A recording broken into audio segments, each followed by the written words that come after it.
de colores oscuros que encontramos por debajo de lo que representa esta formación nuclear, siendo la formación nuclear que está conformando esta, que se la denomina el tálamo, ya, como un elemento. Acá tenemos los 4 elementos para que me vayan siguiendo, los núcleos que se encuentran por debajo de este y por encima de unos cuerpos que ya los han conocido anteriormente, que son los cuerpos mamilares. A estos se los denomina subtálamo. Si avanzo un poco más, voy a poder ver en otro corte para referencia. Nosotros en descripción de diferentes elementos vamos a utilizar 2 cortes que se hacen al encéfalo. El primero de ellos es este corte que estamos viendo, que es un corte coronal que se hace al cerebro, y es el corte de Charcot. El segundo corte que se utiliza es este, es un corte transversal en la parte media del cerebro, y es el corte de Fleschig, ¿ya?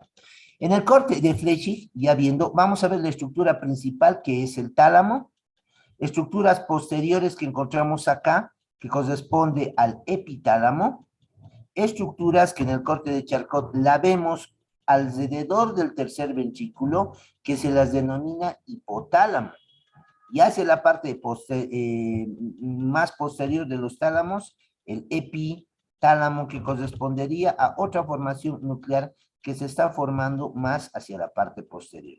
Entonces, para nosotros el diencéfalo se va a dividir en diferentes agrupaciones nucleares que van a ser el tálamo, el epitálamo, el hipotálamo, el subtálamo, y se considera una más que existe, que es el metatálamo. Son las descripciones que vamos nosotros a empezar a hacer. Primero de ellos, su localización o sus límites.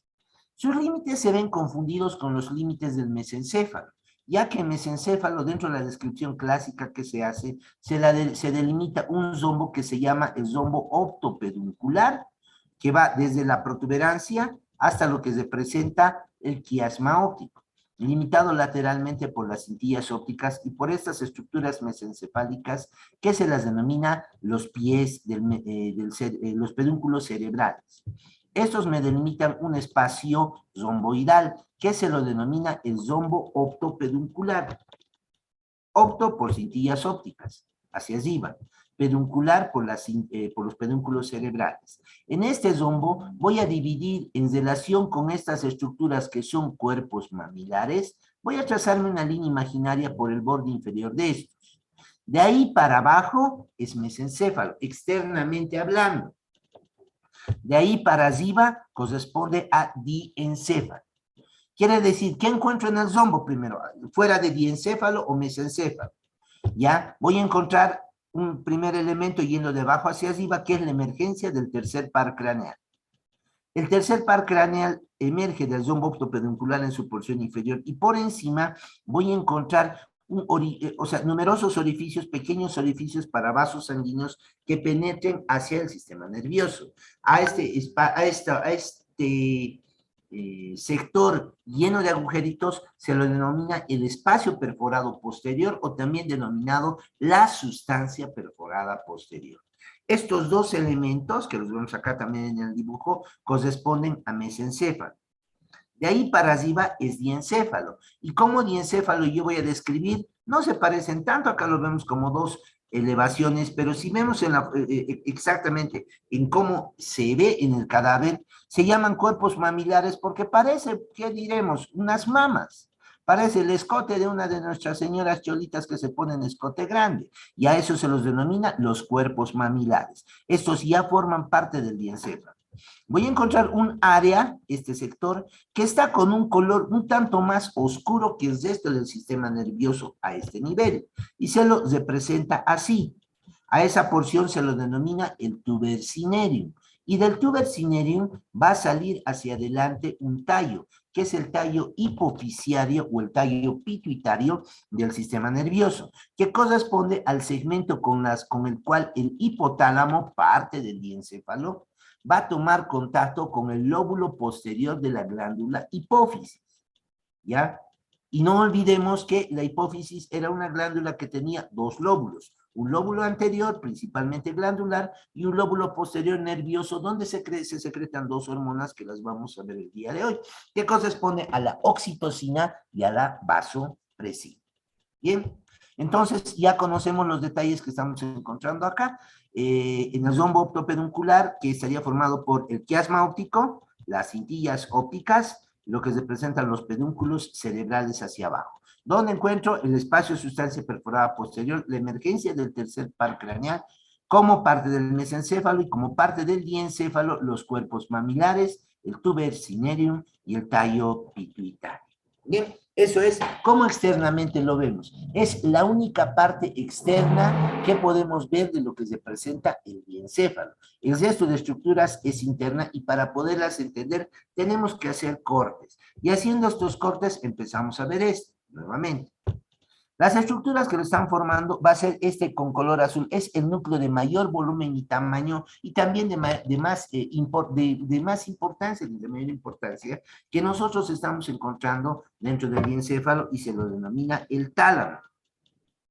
Este tálamo prácticamente va a agarrar y va a localizarse en la parte central misma del cerebro. No confundir, vamos a hacer una descripción rápida de este corte que es el corte de Charcot. ¿Qué veo en este corte? Primero, esto que es diencéfalo.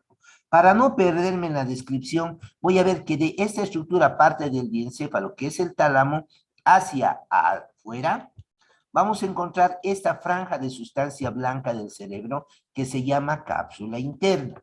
No olvidaré que la sustancia blanca está compuesta por fibras, células de la glía, fibras mielínicas, células de la glía y vasos sanguíneos que están discutiendo y en este caso están bajando desde la sustancia gris de la corteza cerebral y se están dirigiendo, estrechándose hacia las estructuras inferiores. Por ejemplo, por acá pasa el haz piramidal. Y este tálamo se va a relacionar con estas estructuras, que son, estos se llaman núcleos basales, estos.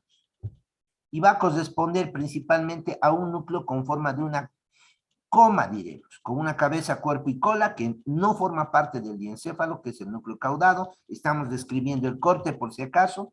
A esta franja de sustancia se la denomina la cápsula interna. A este núcleo que parece lente se lo denomina el núcleo lenticular y va a estar compuesta por dos partes, dos núcleos internos que se llaman globo pálido, aquí con estos me pueden seguir, y hacia afuera otra franja de sustancia gris que forma otro núcleo, la parte externa del núcleo que se llama el putamen. Por fuera de esto voy a encontrar otra franja de sustancia blanca que se llama la cápsula externa, y por fuera de esto una franja de sustancia blanca además que es la cápsula extrema. Entre cápsula, esta es interna, esta es externa y esta es extrema. Entre la cápsula externa y extrema existe una franja de sustancia gris con funciones vegetativas. Este tiene funciones motoras extrapiramidales. Esta principalmente, bueno, es desconocido, pero se le atribuye más función de tipo vegetativa y a este se le llama el claustrum o antemuro. La cápsula externa, y voy a ver después en corteza cerebral, la siguiente o subsiguiente clase, que el cerebro se introduce hacia adentro y me forma corteza cerebral dentro de la misma corteza cerebral, denominándose a esto la corteza del lóbulo de la ínsula como isla, porque pareciera una islita separada del resto de estructuras corticales que estamos viendo a este nivel. ¿Ya? Hacia arriba vamos a encontrar del tálamo la presencia de lo que se presenta, y ahora lo describimos en más detalle, los ventrículos laterales, y hacia abajo y hacia adentro de estos, el tercer ventrículo. Los ventrículos laterales los vamos a ver después, hacia arriba se limitan por el cuerpo calloso, hacia abajo por esta estructura que es el trígono cerebral, que toma contacto directo con los tálamos, separados por un septum lucidum o septum pellucidum también denominado, y hacia afuera por la cabeza del núcleo caudado, falta el cuerpo, y a este nivel veo la cola del núcleo caudado. Igual en el otro lado veo el núcleo lenticular formado por el globo pálido, el putamen, la cápsula interna, la cápsula externa, la cápsula extrema, el claustrum o antemuro, y hacia afuera la corteza del lóbulo de la ínsula. ¿Queda entendido este corte, jóvenes?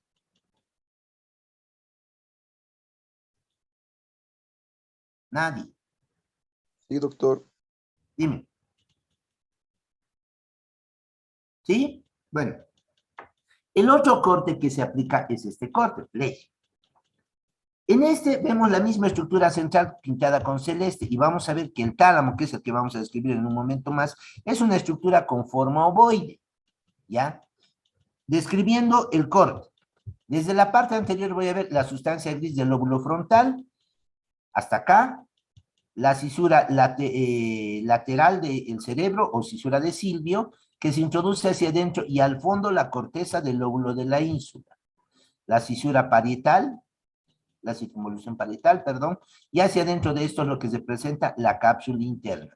Todo esto en forma de un signo de mayor que, menor que, perdón, corresponde a la cápsula interna, siendo que la cápsula interna es una franja de sustancia blanca formada por fibras que va a presentar un brazo anterior de la cápsula interna, una rodilla de la cápsula interna y un brazo posterior de la cápsula interna. Además va a presentar estas formaciones nucleares que ya las vimos, que en su conjunto se llama núcleo lenticular, formada por el globo pálido, un núcleo medial y un núcleo lateral, o interno y externo, y esto que es el putamen. Por fuera la cápsula externa, que es sustancia blanca, el claustrum o antemuro, ¿ya? Y por último, esta franja de sustancia blanca, que es la cápsula externa. La cabeza del núcleo caudado, hacia adelante estamos hablando, falta aquí el cuerpo y aquí veo la cola. La cabeza forma parte de los ventrículos laterales con núcleos basales, van a ver estos, y el septum lucidum, cuerpo calloso. Hacia adelante, el trígono cerebral, esta estructura, que también se lo ve en sustancia blanca, pero diremos desde ahorita. Hacia adelante está unido el trígono cerebral. Y hacia atrás está bastante más separado la parte posterior o pilar posterior del trígono cerebral.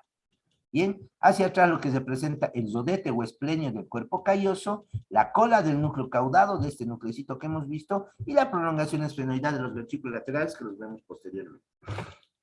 Este es el corte. Ahora entramos al tema. Vamos a encontrar nosotros en el corte de Flechy, primero que nada, el tálamo. El tálamo es una estructura, diremos, parece un núcleo con forma de huevo, pero en sí son numerosas formaciones nucleares o agrupaciones nucleares con diferentes funciones que se están agrupando en esta estructura que nosotros denominamos tálamo. En el corte, abriendo los ventrículos laterales, voy a ver el núcleo caudado acá, que no forma parte, pero voy a ver los tálamos.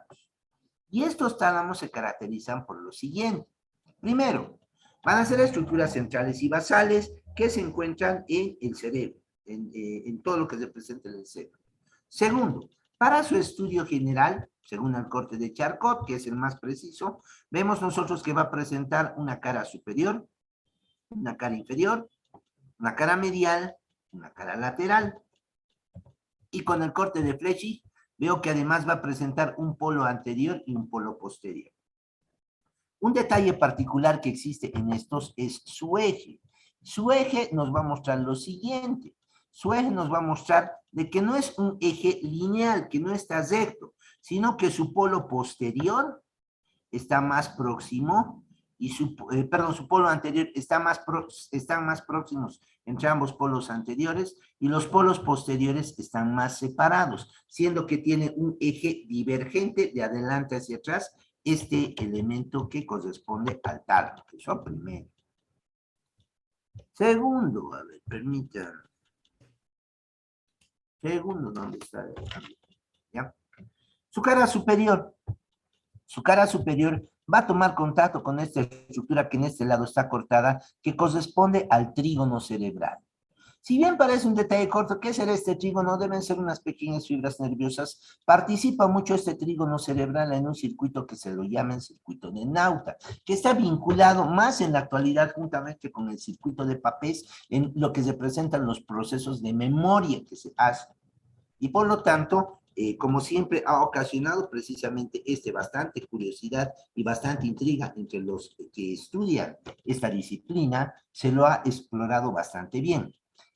Además de los plexos coroideos que están discutiendo juntamente con estos, acá veo el trígono cerebral, aquí veo los plexos coroideos, se van a acompañar y me van a dividir la cara superior del tálamo en una mitad anterolateral y en una porción posteromedial. La posteromedial no tiene mayor detalle, es divergente, va a venir a formar parte de las paredes laterales en sus partes mediales del tercer ventrículo y el piso del los ventrículos laterales. La porción lateral es la que más contacto toma con los ventrículos laterales y se va en la parte lateral, no unir, tocar, juntar con esto que representa el núcleo caudado, formándome un surco. Este es el núcleo caudado, la cabeza, y aquí encontramos el cuerpo. Un surco que se llama el surco tálamo estriado.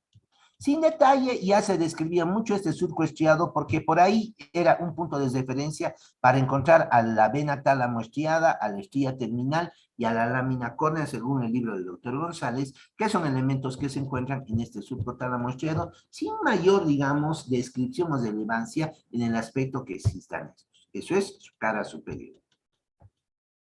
Su cara inferior es el mismo dibujo, corte de Charcot, es el cerebro, más o menos vemos acá los tálamos, veo el tercer ventrículo, y vamos a ver de qué su cara inferior del tálamo se va a relacionar con estos núcleos, que forman parte del subtálamo, y se llaman núcleos subtalámicos, ¿ya? Núcleos subtalámicos de Lewis, que prácticamente van a tener función extrapiramidal, se la describe al final del capítulo.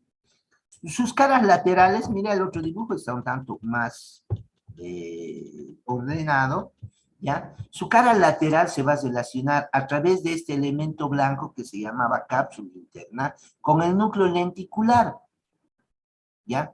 Con el núcleo lenticular. Y su parte medial, que es más próximos en su polo anterior, se unen y están más separados en su polo posterior, van a formar lo que se presenta en estas caras mediales, las paredes superolaterales del tercer ventrículo y la porción del piso del cuarto ventrículo. Recordaré que estos son el trígono cerebral, esos cuadraditos que hace rato veíamos como esta estructura. Esto. El trígono cerebral consta de un pilar anterior y un pilar posterior. Los pilares anteriores de ambos se unen en la parte anterior y los pilares posteriores divergen y se separan en la parte posterior. Cuando se separan, me dejan un espacio vacío entre ellos, que está llenado por tela coroidea y es el techo de lo que representa el tercer ventrículo. Bien, esa es una descripción general que se hace de tálamo, ¿ya? Hemos visto su cara, sus diferentes caras y las relaciones que están. ¿Hasta acá está entendido, jóvenes? Sí, doctor. Sí, doctor. Dime. Ya, perfecto. Si hay preguntas, avisa. Ahora empezaremos a entender, no sirve de nada que haya descrito una estructura que, si se dan cuenta, es compleja por las relaciones que presenta, si no aplico sus funciones. Y hemos dicho que el tálamo es una agrupación de diferentes funciones nucleares y por lo tanto se aplica una sistematización de este. Este es el resumen, tienen que memorizárselo esto, ¿ya? Y saber que en el tálamo, que es este, voy a encontrar un grupo nuclear anterior, ¿ya? Separado de diferentes núcleos a través de sustancia blanca que se introduce dentro de lo que es el tálamo, pero que al medio tiene también sustancia gris. A esa sustancia blanca se la llama lámina medular. Y en esa lámina medular voy a encontrar numerosos núcleos que se llaman los núcleos centromedianos. Uno de ellos, que están en la línea media, el más grande, el centro mediano de Lewis, ¿ya? Es el que destaca por un mayor volumen que presenta. Con función motora extrapiramidal, va a tomar contacto con estructuras inferiores, principalmente que provienen desde el núcleo rojo y otras estructuras extrapiramidales, ¿ya? Tengo entonces el grupo nuclear anterior. Voy a ver que hacia atrás la lámina medular se divide también en dos y me limita un grupo nuclear posterior. Este grupo nuclear posterior se va a asociar a dos estructuras que se llaman los cuerpos geniculados. Cuerpo geniculado medial y lateral, ahorita describimos. Y además, entre las divisiones anterior y posterior, se forma un grupo interno que es el núcleo dorsomediano, ¿ya? Y un grupo, este es el grupo medial, y un grupo lateral que está compuesto por 5 núcleos que los vamos a describir ahora. Entonces, la lámina medular interna me divide al tálamo en un subgrupo nuclear anterior, nuclear posterior, nuclear medial y nuclear lateral. Para resumen, vemos esto.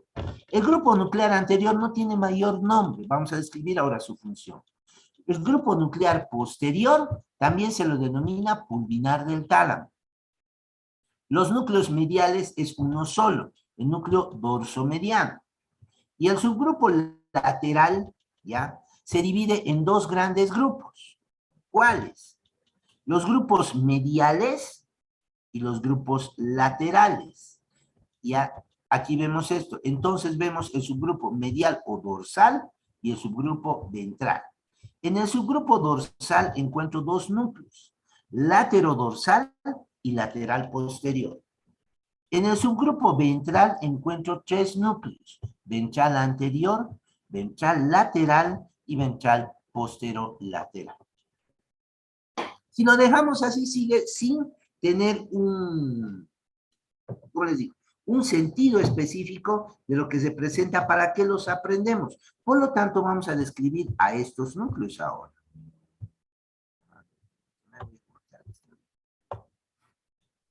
¿Me escuchan, no? Sí, se escucha. Ya. Solamente para repetir. Grupo nuclear anterior. Grupo posterior, el pulvinar. Núcleo mediales, el dorso mediano. Los núcleos laterales. Tiene el subgrupo dorsal y subgrupo ventral. El subgrupo dorsal tiene el laterodorsal y lateral posterior.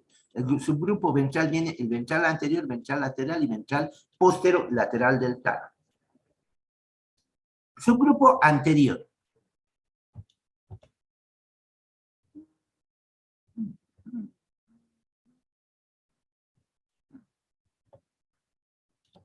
Este es el subgrupo anterior. Aquí se localiza. Permítame, voy a rayar un poquito. Estaría más o menos en este sector el subgrupo anterior. Este subgrupo anterior manda fibras tálamo corticales que se van a dirigir hasta esa corteza. ¿Qué corteza es? La corteza del lóbulo frontal. O sea, no puede haber un núcleo motor que mande sus fibras a un área sensitiva. ¿Ya? Entonces, este grupo va a tener las mismas funciones que tiene que tener el lóbulo frontal. La pregunta esa es lógica. ¿Qué fibras contiene el lóbulo frontal o qué funciones tiene el lóbulo frontal? Hablamos de, primero, una función motora, que es la parte más posterior, que no aplica acá.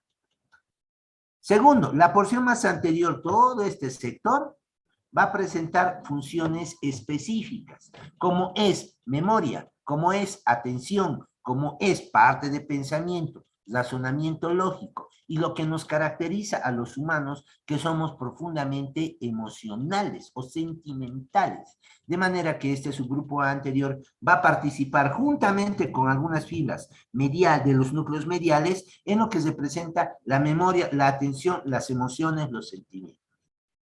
¿De acuerdo? Van a tomar contacto con algunos núcleos del hipotálamo. Por eso algunos dicen que amas con tu núcleo, con alguno de los núcleos del hipotálamo, pero en sí las emociones, los sentimientos van a venir vinculados al grupo anterior del tálamo y a lo que se presenta la corteza del lóbulo frontal como corteza. El hipotálamo tiene un núcleo y ese núcleo segrega oxitocina. Lo vamos a ver en un momento más. Eso es el anterior. Después vamos a ver nosotros el grupo posterior o el pulvinar del tálamo. En este grupo pulvinar, aquí, ¿no?, aquí, vamos a ver dos elementos. El pulvinar se va a relacionar mucho con los cuerpos geniculados, entre ellos se mandan fibras. Hay dos cuerpos geniculados, cuerpo geniculado medial o interno y cuerpo geniculado lateral o externo. Al cuerpo geniculado medial va a venir una cinta que se llama lemnisco medial o cinta de Zeil, perdón, lateral, lemnisco lateral o cinta de Zeil lateral. ¿Alguien me puede decir, por la importancia que tenía este lemnisco lateral, qué función tenía en mesencéfalo? Han visto eso, en protuberancia y mesencéfalo. Doctor, tenía fibras auditivas, estaba relacionada con la audición. Exacto, la vía auditiva principal va a ir al cuerpo geniculado. Aquí hace sinapsis, esa vía auditiva principal, y de aquí va a saltarse a la corteza auditiva primaria. Por lo tanto, es el punto donde llega la vía auditiva principal, hace sinapsis, y de ahí se salta a la corteza auditiva primaria. Quiere decir de que si este cuerpo geniculado se dañara, la vía auditiva pierde conexión y por lo tanto no oyes. De ambos lados disminuye tu audición en gran proporción. Si de ambos lados se afectan, es una sordera total que encontramos. Y el cuerpo geniculado lateral. El cuerpo geniculado lateral tiene la característica que recibe primero el nervio óptico, quiasma óptico, y viene la cintilla óptica. La cintilla óptica termina acá, hace sinapsis, y se va a dirigir a el lóbulo occipital, donde encuentro la corteza visual primaria. O sea, el cuerpo geniculado medial o interno va a tener función auditiva primaria y el cuerpo geniculado lateral o externo va a tener función visual primaria.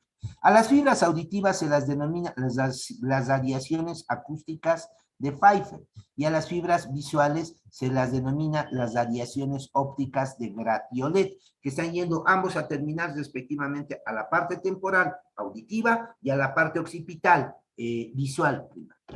¿De acuerdo? Esa es la función del núcleo posterior o pulmonar del tálamo, que toma él no es los cuerpos geniculados. Los cuerpos geniculados se los describe como metatálamo, pero es tanta la interacción de fibras que hay entre uno y otro que se considera que el pulmonar del tálamo tiene funciones auditivas y visuales. ¿De acuerdo? Tercero, el núcleo dorsomediano. El núcleo dorsomediano corresponde a los núcleos laterales y este núcleo dorsomediano prácticamente va a agarrar y va a participar juntamente con el lóbulo frontal en lo que representa las conductas afectivas y lo que representa los sentimientos. Este y este están participando activamente con lo que representa las emociones y sentimientos. ¿Por qué? Por sus conexiones. Nos dice conexiones primero hacia adelante con la corteza prefrontal y el anterior también con la corteza prefrontal. La corteza prefrontal devuelve fibras que salen y se dirigen al hipotálamo y al núcleo amigdalino. Estos dos núcleos, por ejemplo, el núcleo amigdalino está muy vinculado con la ira, con el enojo, con la agresividad, y el hipotálamo con la secreción de oxitocina. La secreción de oxitocina va a regular la conducta afectiva que presenta una persona. Lo vemos en un rato. Y el subgrupo ventral. Tenemos los subgrupos dorsal y ventral. El dorsal se le divide en laterodorsal y lateral posterior. Sus funciones no están claramente especificadas, muy difíciles de estudiar por la localización que presentan estos. ¿Ya? Estos reciben fibras que vienen desde otros núcleos talámicos que están llegando acá.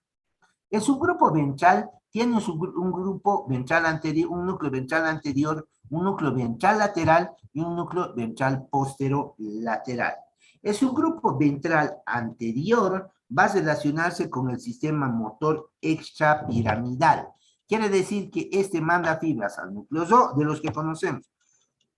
Al núcleo ojo, al núcleo lenticular, y del núcleo ojo se conecta con las astas anteriores de la médula espinal. El grupo ventral lateral, recibe fibras que vienen de otros núcleos también extrapiramidales, como es el globo pálido, los núcleos interpósitos del cerebro, el núcleo ojo, los núcleos vestibulares.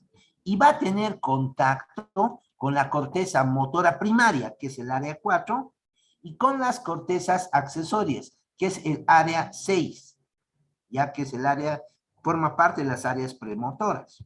Por lo tanto, se considera que el ventral anterior tiene función motora extrapiramidal, que el ventral lateral tiene función motora piramidal y parte motora extrapiramidal. El tercero es más grande y es acá donde van a venir a terminar todas las vías sensitivas conscientes. ¿Qué funciones? Tacto grosero, tacto fino, sensibilidad termoalgésica y sensibilidad profunda consciente. Las 4 vías a través de 4 haces. Dos del cordón anterior y lateral, que es el espino talámico de la médula espinal, que es el espino talámico anterior, el espino talámico lateral, que conducen tacto grosero y sensibilidad termoalgésica. 2 que se encuentran en el cordón posterior de la médula, llegan también acá haciendo estaciones. Esas fibras, ustedes ya han visto, van por el haz gracílico cuneiforme hasta el bulbo o médulo oblongado. De la médula oblongada forman un entrecruzamiento sensitivo y de ahí suben como lemnisco medial. Lemnisco medial, como una vía, más los 2 haces espinotalámicos se unen en el mesencéfalo, ascienden y van a venir a terminar en el núcleo ventral posterolateral del tálamo que corresponde a este núcleo, perdón, que les estamos mostrando. Simplemente se resumen acá. Nuevamente tenemos su grupo nuclear anterior, emociones, sentimientos, inteligencia, afectividad, memoria, sentimientos. De su grupo posterior pulvinar se relacionaba con los núcleos, con los cuerpos geniculados medial y lateral, que estaba en relación el medial con la audición y el lateral con la vista, núcleos principales. Los núcleos mediales, el dorso mediano actúa junto con los grupos anteriores en las emociones, sentimientos, afectividad. De estos dos se desconoce un tanto su función, no es tan clara su función, el látero dorsal y el látero posterior, se considera que tienen funciones vegetativas inespecíficas, y es su grupo ventral, ventral anterior con función motora extrapiramidal, toma contacto con núcleos extrapiramidales, principalmente con el núcleo lenticular. El ventral lateral toma contacto con la corteza motora, por lo tanto se considera que es motor, con alguna función extrapiramidal además. Y el ventral posterior lateral que es sensitivo. Este va a recibir su referencia, ya dijimos, por el lemnisco medial y por el haz espinotalámico anterior y lateral que se le une. ¿Y dónde manda sus referencias? A un área que se la denomina 312, dentro de una clasificación que existe, que es la clasificación en números de Brodmann. Es un autor que ha descrito y ha clasificado las áreas corticales con diferentes numeritos. Y va al área 312 que corresponde a la corteza sensitiva primaria, o sea, es una parada que hace la vía sensitiva antes de ir a su corteza primaria, tanto como lo hacen los cuerpos geniculares.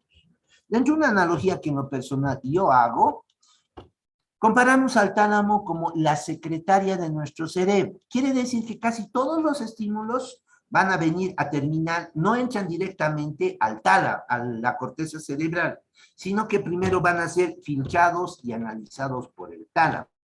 Y el tálamo puede ordenar respuesta con sus fibras eferentes o puede mandar la información al cerebro. Casi siempre manda al cerebro, pero en algunas ocasiones el tálamo como que ya toma una decisión de efectuar una acción conscientemente motora o glandular para poder, digamos, acelerar el proceso de la conducción nerviosa. ¿Hasta aquí dudas? Nada, todos se han salido. No, doctor. ¿Ya? Eso corresponde a tálamo, ¿ya? Como vemos, es una agrupación de varios núcleos con bastante actividad, digamos, que prácticamente va a tomar contacto con la corteza motora, con la corteza prefrontal, con núcleos extrapiramidales del encéfalo, con núcleos, con corteza motora del cerebro, con vías sensitivas y con corteza sensitiva del cerebro, con parte visual, con parte auditiva. Nos falta una parte gustativa o una parte de la olfacción, que la vamos a ver en un momento más. Bien, avanzamos. Además de esto encontramos el hipotálamo.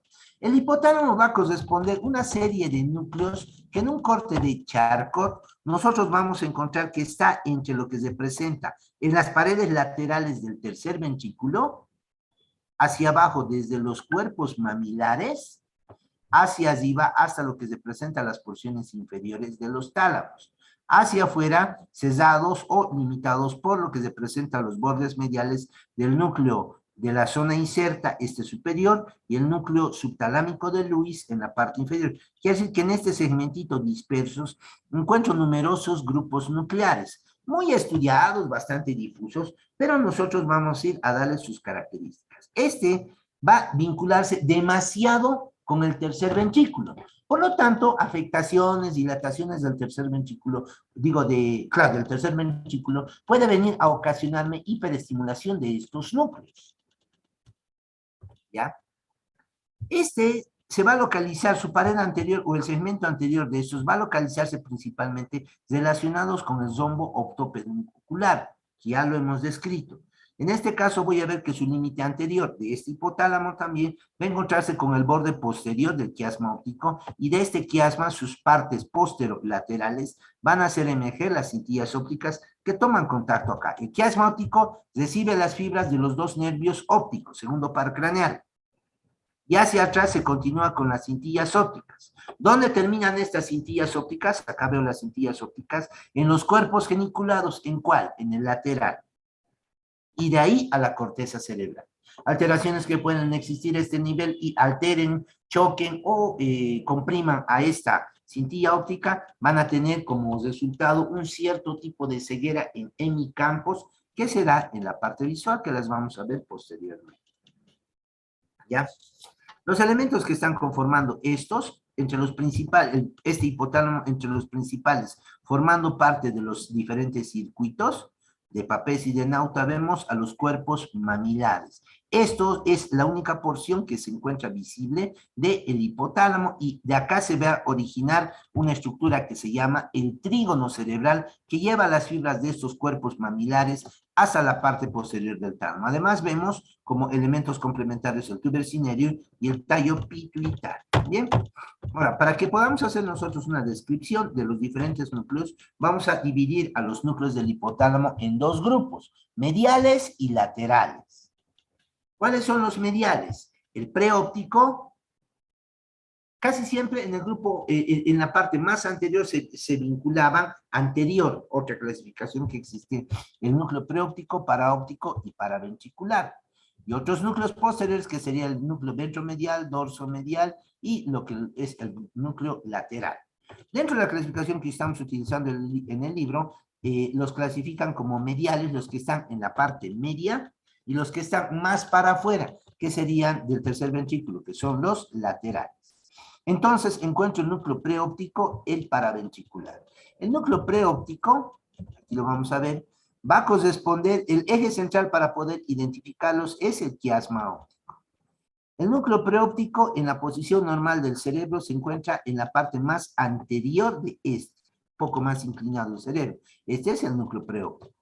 Su función va a estar vinculado con el control de la temperatura a través de la dilatación de vasos sanguíneos. Este núcleo tiene una particularidad.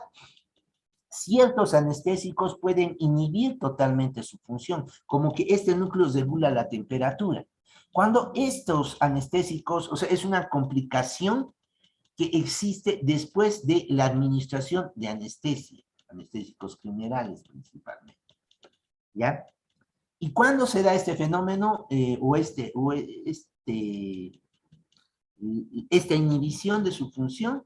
Nos da un cuadro que se lo denomina la hipertermia maligna, en la cual la temperatura postquirúrgica, posuso de anestesia, va a irse elevando gradualmente y peligrosamente, siendo una de las pocas que llega hasta los 44, 45 grados centígrados, pero con el antecedente de haber recibido anestesia. Este núcleo, entonces, su importancia radica en el control de la temperatura. El núcleo supraóptico. El núcleo supraóptico va a tener también particularidades. El núcleo supraóptico, que es lateral, va a ser un núcleo que está secretando vasopresina.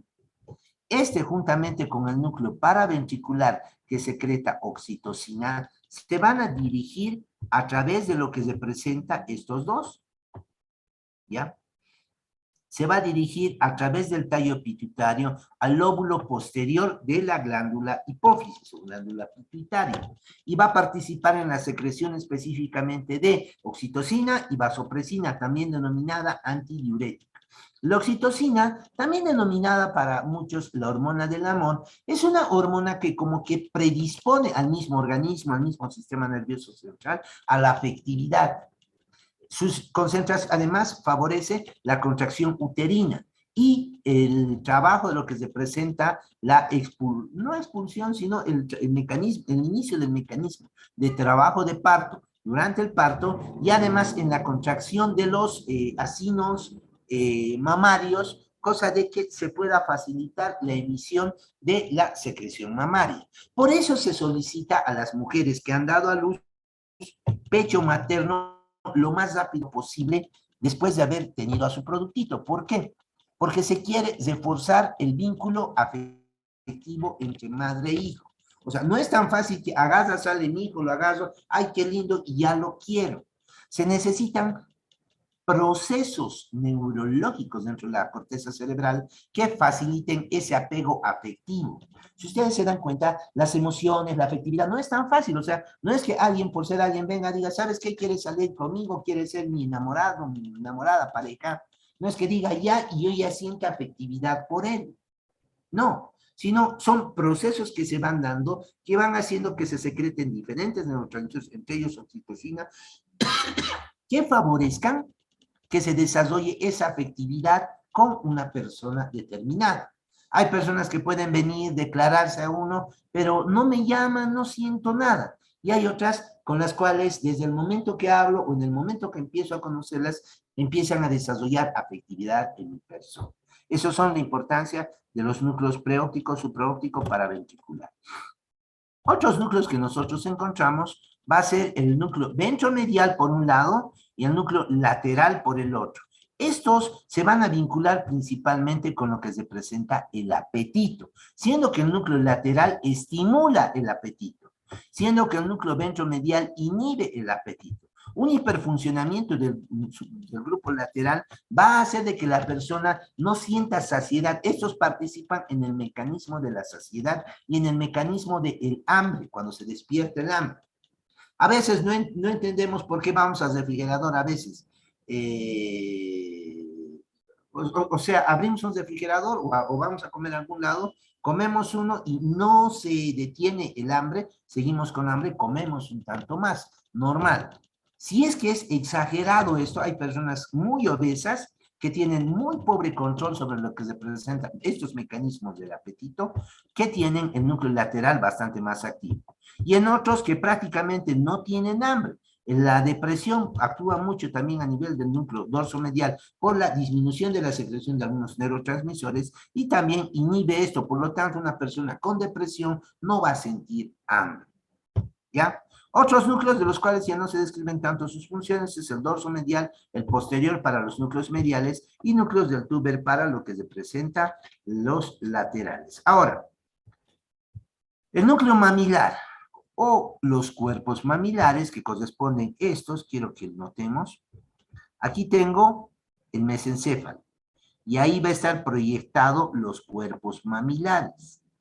Los cuerpos mamilares son importantes porque estos van a formar parte de los dos circuitos de la memoria, que es el circuito de Nauta, principalmente ese, indirectamente participan en el circuito de Papet. Entonces, estas fibras de estos núcleos van a venir a generar lo que se presenta el pilar anterior del trígono cerebral, que va a darse la vuelta después a través por la cara superior del tálamo, separándose, si se acuerdan ustedes, el trígono cerebral era esto, formando parte del circuito de Nauta, y se va a dirigir a la quinta circunvolución temporal o al hipocampo, que están juntos lado a lado en la corteza temporal, generando que las vías de la memoria principalmente discursan por estos circuitos y distribuyan sus fibras en las diferentes partes de lo que representa el cerebro. ¿Qué más tenemos? Sus conexiones. Sus conexiones se van a dividir en dos grandes grupos, las aferentes y las eferentes. Las aferentes van en lo que representa el haz tegmento mamilar y el fascículo medial del cerebro anterior. El haz tegmento mamilar, ¿ya? El haz tegmento mamilar va a corresponder a un haz que prácticamente va a agarrar y va a ir desde el tegmento hasta los cuerpos mamilares. Los cuerpos mamilares son como un centro principal de estos, ¿ya?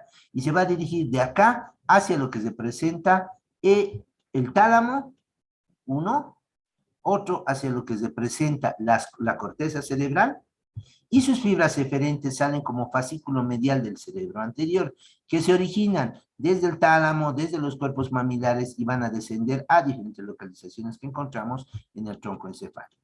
Sus fibras eferentes, ya una va a ser el eje hipotálamo hipofisiario, donde varios núcleos del hipotálamo van a mandar hormonas a través de las venas portas hipotálamo hipofisiarias, son venas pequeñitas que las vamos a ver en vascularización, que prácticamente permiten de que núcleos del hipotálamo segreguen hormonas, principalmente las hormonas que participan en lo que se presenta la secreción de la adenohipófisis. Por ejemplo, hablamos de la hormona del crecimiento, hablamos de la prolactina, entre otras, que se están produciendo como factores o estimulantes o inhibitorios y a través de vasos sanguíneos se van a dirigir, chiquitos obviamente, pequeños, hasta lo que se presenta el lóbulo anterior.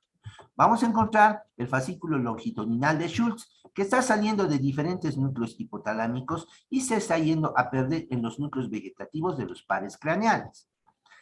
El haz mamilotalámico y mamilotegmentario son haces de ida y de vuelta que vamos a ver que van desde el cuerpo mamilar hasta el tálamo y desde el cuerpo mamilar hacia los núcleos del tegmento, que completan, digamos, circuitos. La particularidad de estos, por ejemplo, el fascículo longitudinal de Schultz, va a unir lo que se presenta el hipotálamo con núcleos vegetativos de los pares craneales. Por lo tanto, una hiperestimulación del tálamo puede acrecentar un funcionamiento simpático o parasimpático, principalmente si es para los núcleos de los pares craneales parasimpático, de lo que se presenta el cuerpo humano. Por lo tanto, ahí la importancia. Diferentes secreciones o diferentes conexiones hacen, por ejemplo, de que malos olores, por esa mediación nerviosa que exista, me generen rápidamente náuseas o incluso llegando hasta los vómitos debido a la conexión que tiene la vía olfatoria con estos otros diferentes tipos. ¿Dudas? Tenemos que nada. Funciones del hipotálamo, entonces, vemos las diferentes funciones que tengo. Si veo el hipotálamo, va a participar también en lo que se presenta el control de la memoria a través principalmente de los haces mamilotalámicos y mamilotegmentarios y el origen del pilar anterior del trígono cerebral. Va a controlar la temperatura corporal, pudiendo generar estimulación o inhibición, principalmente estimulación, o sea, un aumento de la vasodilatación y por lo tanto mayor llegada de sangre a los diferentes lugares del cuerpo. Va a secretar la hormona vasopresina o antidiurética. La secreción de esta hormona es de importancia porque me genera una enfermedad ya muy bien descrita dentro de los textos médicos que corresponde a la diabetes insípida. Ojo, que diabetes está muy mal confundido en nuestro medio. Muchos definen a diabetes como un exceso de azúcar en la sangre, y eso es mentira. Eso sucede en la diabetes mellitus, o sea, la diabetes de tipo 2, o también denominada diabetes mellitus. El mismo término diabetes quiere decirse irse en un río, más o menos esa es su definición etimológica, de acuerdo a las palabras. ¿Y por qué se dice eso? El diabético es una persona que orina mucho.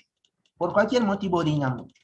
Si es el tipo 2, es por el exceso de azúcar en la sangre que genera un fenómeno osmótico en el cual el exceso de azúcar genera mayor migración de agua y mayor eliminación de agua por la orina. En este caso, en el caso de la diabetes insípida se la denomina, o de tipo 1, la persona orina y orina y orina. ¿Y por qué? Porque no hay en él un control regular de esta hormona antidiurética. Por lo tanto, que actúa a nivel del riñón. Por lo tanto, el riñón filtra, pero se absorbe poco. Y se absorbiendo poco va a orinar y orinar y orinar. Orina glucosa, orina proteína, ya que no se absorbe. Electrolitos orina, por lo tanto, es una persona que requiere bastante atención y cuidado por la deposición de líquidos que se tiene que hacer. Va a participar en una actividad regulatoria, en lo que se presenta la actividad endocrina de la adenohipófisis, ya que existe ese eje hipotálamo hipoficiario que el hipotálamo va a controlar o va a secretar hormonas que por las venas porta hipotálamo hipoficiarias van a dirigirse hacia la hipófisis y van a indicar qué tanto se secreta o no de las hormonas que está secretando el lóbulo anterior de la hipófisis. A través de la oxitocina va a producir control de la actividad uterina y esta misma va a venir a producir control de la conducta afectiva y de las emociones. A manera de chiste, en algún momento a Gaso y a mis estudiantes les digo, ¿saben? Si yo me quisiera enamorar de alguien, es chiste, ¿no? Hagas una inyección de oxitocina, vienen inyecciones, normalmente se utiliza para estimular el trabajo de parto o favorecer una mejor contracción uterina en el postparto. Pero si me administro, no una, no son más dosis, puedo como que ponerme en ese momento en el cual el fármaco haga efecto más susceptible a la afectividad, porque es precisamente esta hormona la que me produce eso. Se ha vinculado en algunos casos, solo en algunos, ¿cómo se llama?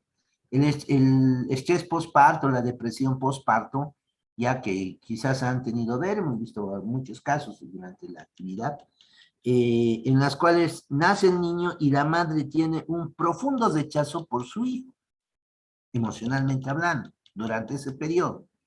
Hablando con muchas, bien intentando ver las causas, ni siquiera ellas pueden explicar por qué, pero como que el proceso de trabajo de parto las fatigó y generó en ellas un cambio, que ellas mismas como madres no se explican a posterior qué sucedió, pero que se da este fenómeno de estrés postparto. No sabes qué te pasó, no sabes por qué ha habido un rechazo a tu hijo, pasa, digamos, pasa este periodo, se maneja este periodo, y están afectivamente bien con los niños, o sea, se preocupan por ellos, los atienden, pero existe este proceso.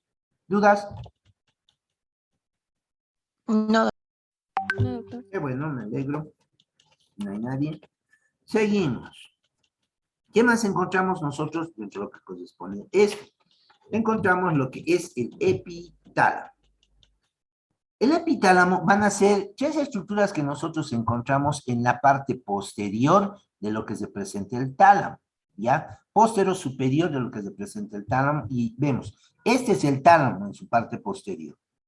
Su parte posterior se vinculaba con dos cuerpos, cuerpo geniculado lateral y cuerpo geniculado medial. Desde ahorita vemos que al lateral llegaba la vía auditiva, si se acuerdan, al medial, al revés, al medial la vía auditiva y al lateral la vía visual. Estos, además de conectarse con sus cortezas, van a mandar como si fueran mancuernitas o pesitas redondas, unos brazos conjuntivales o coliculares que se unen con la lámina cuadrigémina, estos que se llaman los colículos cuadrigéminos, que generaban un haz hacia la médula espinal, que era el haz tectoespinal.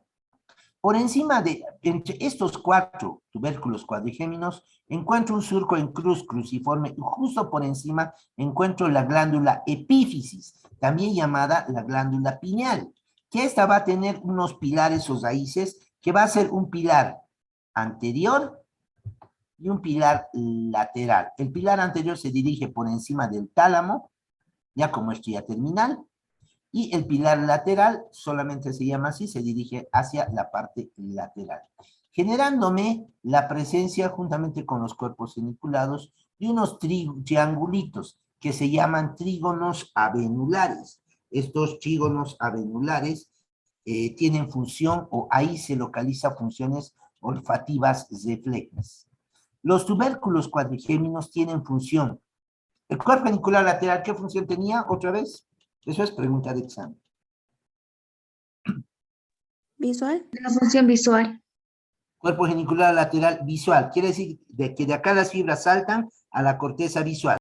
Pero también hay fibras que van por los brazos coliculares o conjuntivales a esto, que es el colículo cuadrigémino o tubérculo cuadrigémino anterior.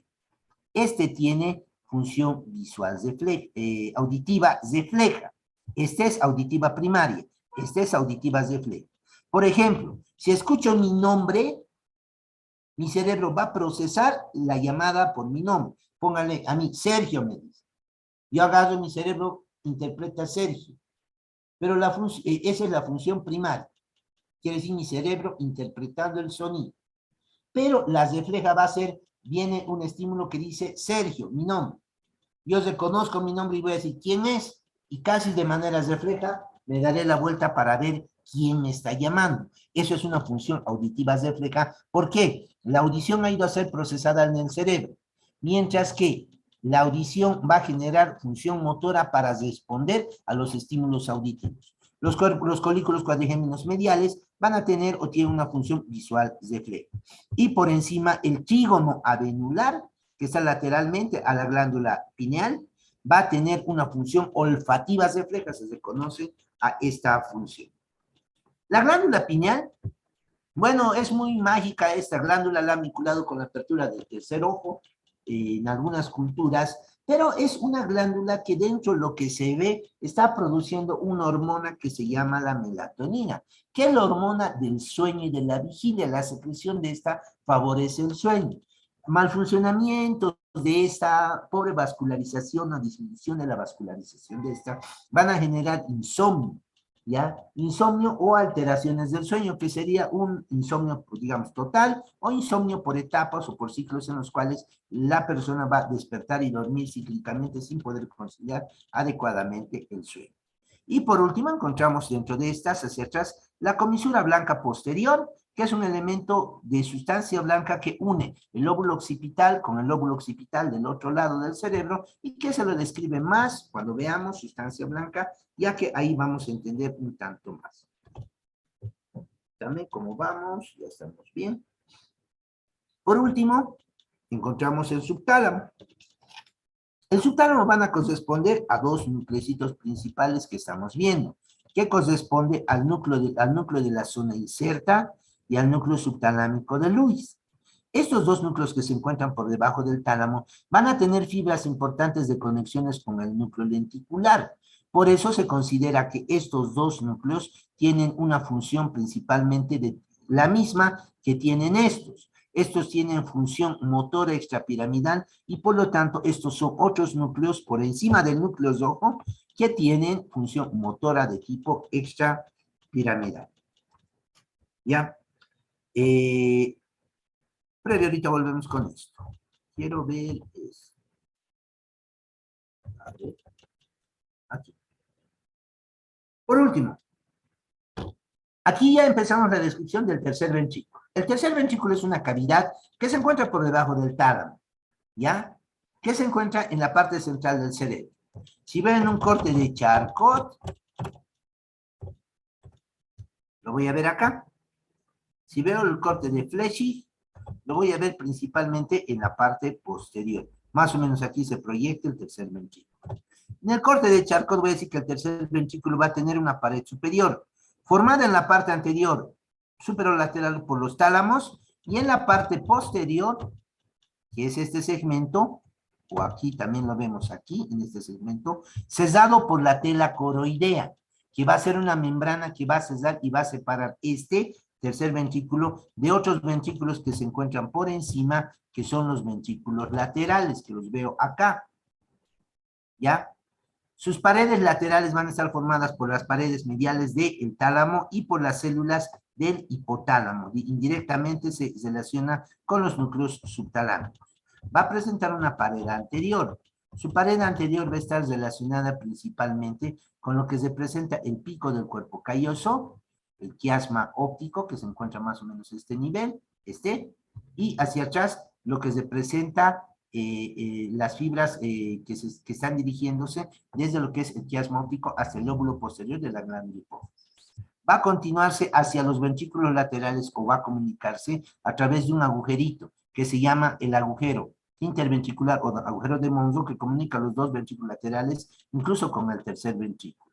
Y hacia atrás se va a limitar con la glándula epífisis o pineal y se va a abrir a través de un conducto que se llama el acueducto cerebral o acueducto de Silvio, con esta cavidad que se llama el cuarto ventrículo. Por lo tanto, los plexos coroideos producen el líquido cefalosaquídeo en los ventrículos laterales. Estos por el interventricular o de Monro pasan al tercer ventrículo, aquí se acumula el líquido, y a través de este agujero, que es el acueducto cerebral o de Silvio,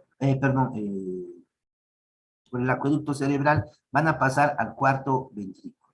Y en el cuarto ventrículo se van a continuar hacia el conducto del epéndimo y el ventrículo de Krauss, que es en la porción distal de lo que se presenta en el cerebro. Bien, eso es el tema. ¿Alguna duda? Vamos a ver dos.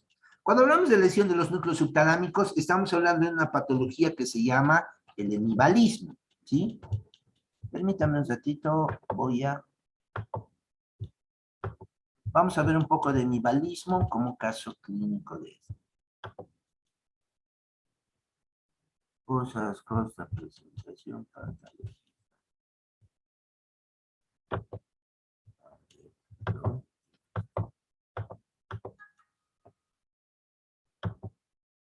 ¿Hasta ahí dudas?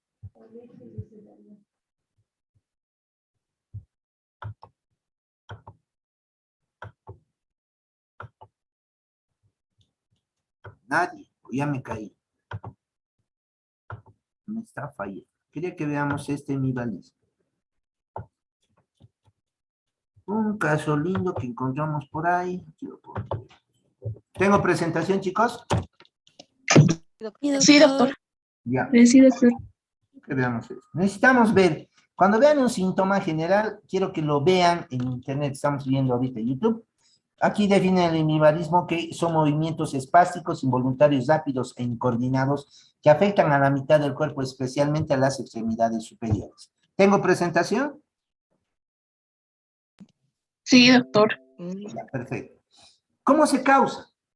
Este texto no lo dice, es causado por lesión en el núcleo subtalámico de Lewis, contralateral al lado afectado, ¿ya? Y se asocia a pacientes con un historial de, fíjense, patologías que afectan la parte vascular del cuerpo. Entre ellas hablamos de hipertensión, diabetes, patologías que pueden infiltrar tejidos, principalmente granulomatosa, como es la tuberculosis, la enfermedad de Huntington o relacionada con la corea de Huntington, las meningitis y algunos que sufran infarto en la circulación posterior. O sea, lo regular o lo más común es que la falta de vascularización sea por un trombo, sea por un émbolo, ¿ya? O sea, por arterioesclerosis que me va a cesar los vasos sanguíneos en el hipertenso y en el diabético, hace que llegue pobre vascularización a los diferentes segmentos, principalmente a los núcleos subtalámicos que pueden llegar a dañarse, ¿ya?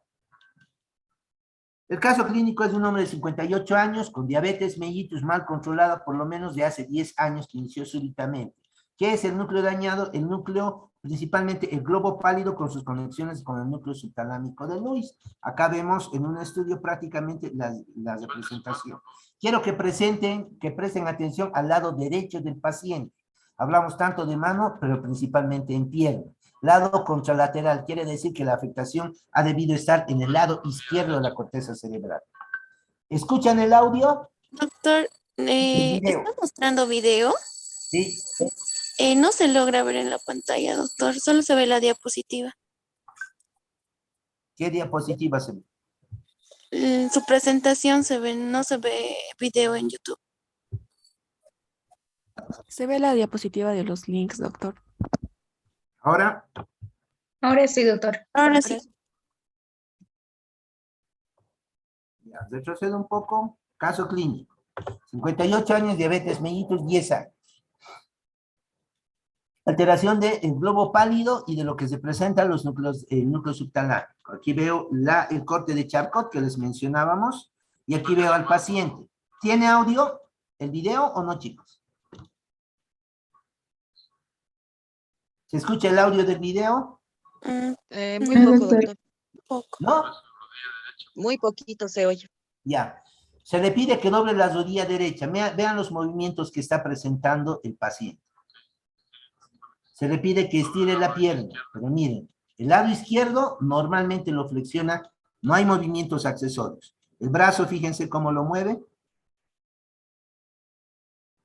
O sea, esos movimientos son involuntarios. Él no quiere moverse de esa forma, pero está presentando contracciones espásticas de este grupo muscular, en el lado derecho. El lado izquierdo como que permanece tranquilo, bien, no mueve. Son movimientos involuntarios que está desarrollando el paciente. Doble su pierna derecha, se le solicita. La izquierda primero y la derecha. Y miren los movimientos que empieza a presentar. Él mismo quiere limitar los movimientos que está presentando, sujetándose el pie, pero los movimientos son persistentes en ese aspecto. Las manos levantan. Miren los movimientos que presenta el brazo derecho. Alternos a lo que se presenta el brazo izquierdo, que lo puede controlar perfectamente. Doble sus rodillas es la indicación. Rodilla izquierda, normal. Rodilla derecha presenta esos movimientos espásticos que está presentando de manera permanente. Suba la mano izquierda al aire. No puede, hay dificultad. Suba la pierna, se le indica. Pierna derecha, sí. La pierna izquierda al aire. Vean, prácticamente no hay un control pleno, apenas lo sube, pero los movimientos espásticos están presentes y se nota mucho con la contracción que se ve en la región del muslo posterior.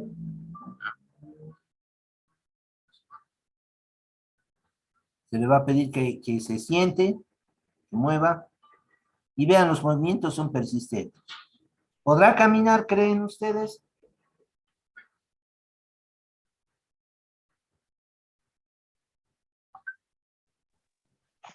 Con dificultad.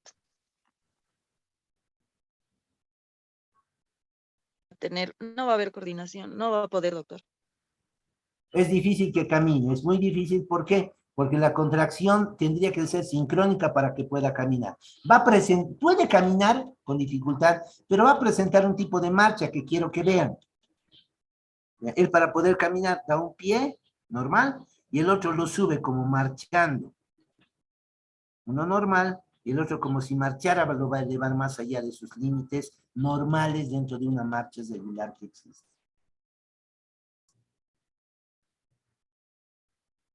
Bueno, normalmente se considera uno de sus tratamientos colocar microelectrodos que puedan existir dentro de los núcleos subtalámicos a través de procedimientos. Este es un videito que quería compartirles a ustedes. Esto lo necesito. Un segundito.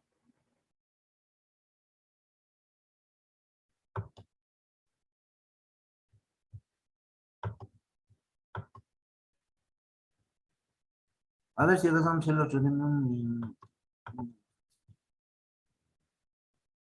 Ese era hemibalismo, ya conoce. Una dificultad que están teniendo los docentes es que si nosotros no mostramos, difícilmente los estudiantes no están viendo casos y no pueden reconocer posteriormente otro tipo de lesiones que pudieran existir. Sí,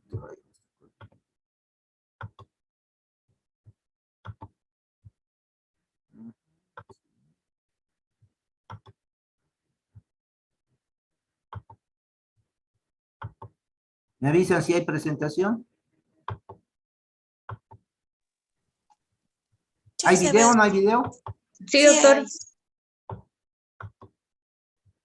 Vamos a ver otro. Y esto corresponde a una corea. ¿Ya? Son movimientos que saltan. Pueden saltar de un momento a otro. No son tan espásticos, son más finos, pero que se están dando, digamos, en una extremidad. Hay dificultad para la coordinación motora. Y miren, el temblor solamente se está dando en un lado del cuerpo, en el lado derecho, en el caso de la paciente, no en el lado izquierdo. Se le pide que toque su nariz y vean cómo hay imprecisión en el movimiento. Corea de Huntington también.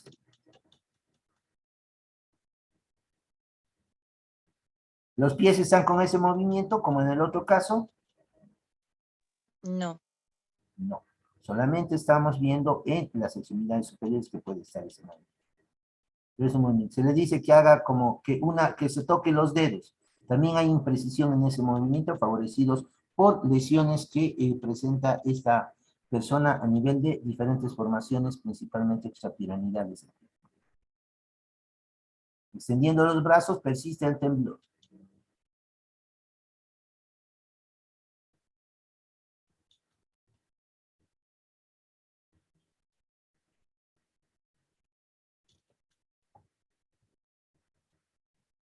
y el otro lado está plenamente bien. Se ve también, se hace valoración desde reflejos, se suele ver una hipertonía de los grupos musculares afectados en este lugar. No es un solo grupo, sino son varios grupos que nosotros encontramos en estos. Esos dos casos, digamos, los compartimos. En la época ya hay un acceso bastante fuerte a videos, a diferentes tipos, digamos, de elementos que les favorezcan el hecho de poder repasar. Por lo tanto, les recomendamos repasar estos. Cada que vean un caso clínico, etcétera, aprovechando el celular de al lado, vean cómo en neurología es, porque muchos de los síntomas y síndromes suelen ser confundidos. A veces es difícil diferenciar un hemibalismo de una corea, que es el tema que compete, digamos, el día de hoy. Ya cuando vayan avanzando en el libro de neuro, ven un cuadro clínico que se les describe en el libro, búsquenlo también, porque el neuro es no más difícil, diremos, el identificar los cuadros. ¿Cuál es la marcha del sesgador? ¿Cuál es la marcha en guadaña? ¿Cuál es, qué sé yo, algún otro tipo de patología? ¿Cómo se ve una hemiparálisis total, una hemiplegia, una paraplegia, una tetraplegia? Para no confundir con otros elementos. O cuál es el signo de la navaja española, por ejemplo, que en algún momento, por lo menos con alumnos nosotros los vamos a ver, y también a sus docentes ustedes en su momento pregúntenles, porque es muy bonito todos los temas de neuro precisamente, porque no solo los puedes leer, tienes que verlos muchas veces para poder aprender y en general ya generar un conocimiento que sea fácilmente aplicable o reconocer síntomas que pueden existir en otro mundo. Si tienen alguna pregunta y si no llegamos hasta acá, la siguiente clase ya verán formación reticular y creo que núcleos grises, si no me equivoco. Si no hay nada, muchas gracias entonces y los veo en la siguiente clase. Muchas gracias. Hasta luego, doctor. Hasta luego, doctor.